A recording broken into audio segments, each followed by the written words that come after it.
تسنيم عامله ايه؟ اخبارك ايه؟ منوراني والله. مبروك الاسكندراني. طبعا احنا اتكلمنا معاك الجزء الثاني، يعني كسرت الدنيا بالجزء الاول، ومعاك النجوم شاهين رضا العسل وصبري فواز البلد. فاولا هنتكلم عن فيلم معاك، قولي لي بقى شعورك بعد تقديم الجزء الثاني من المسلسل كان عامل ازاي؟ هنشوف اختلاف بين الجزء الاول والجزء الثاني. يعني انا متحمسه جدا للجزء الثاني عشان هو مختلف برضه في كل حاجه. الناس مش هتحس بزهق، مش هتحس ان هو سيزون 2 فبنمد وبنمط، لا خالص، احداث جديده بحاجات جديده. فبس متحمسه جدا. معلش بس عشان الاسكندراني واكل الدنيا وطالع طالعه يا جدعان مكسر مصر. وبعدين مع نجوم زينة العوضي، شحاب الجمل، بيومي فؤاد اللي عامل شغل عالي. دي بقى عامله شغل بنت الخواجه.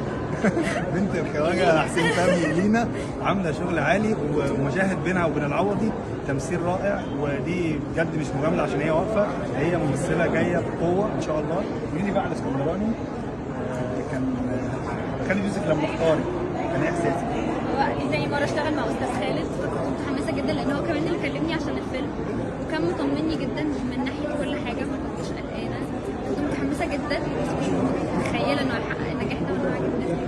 لما اتقال لك ان انت تعملي دور خواجايه الينا وبنت حسين فهمي، كان برضه كنت متردده او كنت حاسه بصعوبه شويه او انت قولي لي كنت استعدتي ليه ازاي؟ كنت متحمسه جدا، يعني انا حتى لما اول ما استاذ خالد كلمني قال لي قولي لي رايك، قلت له لا انا معاك. انا عارفه ان حضرتك مش تبقى مثلا مهندسين او اي وحش او اي كان، لا حتى لو دور وحش ما عنديش مشكله. انا مش عايز احرق الدور عشان الناس لسه الفيلم في السوق وداخل في 10 12 مليون في 5 6 ايام، لكن في جزئيه في شخصيه تسنيم او شخصيه بنت الخواجه إلينا اللي بتقدمها، هي نقطه فاصله في الفيلم. فعايزك تقولي لي في جرأه من انت في سنك ده تقدمي الجرأه دي. انا مش عايز اقول ايه الجرأه، بس قولي لي انت كنت عندك الحماس ان تقدمي حاجه جريئه كده؟ في ممثلات كبار كنت خايفه، كنت خايفه جدا، بس يعني برضه زي ما قلت لك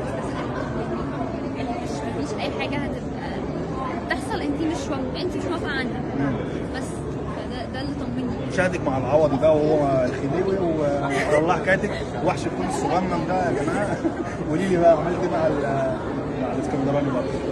يعني طبعا كان الاجواء كانت مختلفه وكل حاجه، بس مشاهد كان صعب بنحاول الوقت اللي بركز فيها ما نهزرش، بس يعني اتبسطت جدا. طبعا نورتيني، مبروك بينا ميعاد يعني يا رب 24 تبقى سنه سعيده وتتبسطوا كلكم فيها، تحققوا كل اللي نفسكم فيه. تسلمي، شكرا لك.